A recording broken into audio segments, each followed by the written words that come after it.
Dahil gusto namin kumain ng tuna tacos, ay yan gumawa na lang kami dito sa bahay.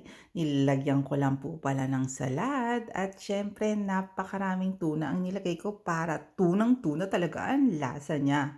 At nilagyan ko din ng kamatis.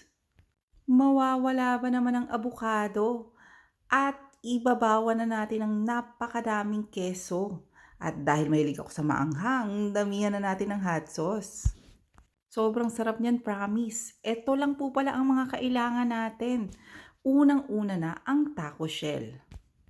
Mabibili nyo yan sa kahit anong supermarket at check nyo na lang yung instruction kung ilalagay nyo pa ba sa oven o hindi na. Actually, kahit no oven, malutong na siya. At syempre naman, mawawala ba ang ating tuna?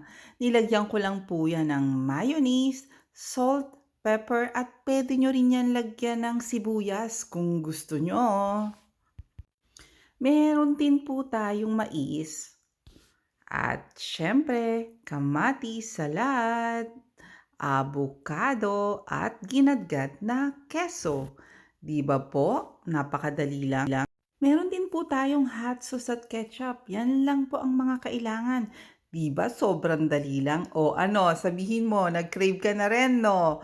Kaya ano pang iniintay mo? Gawin mo na rin. Yan, ulitin natin ang pagkakagawa. Sobrang dali lang.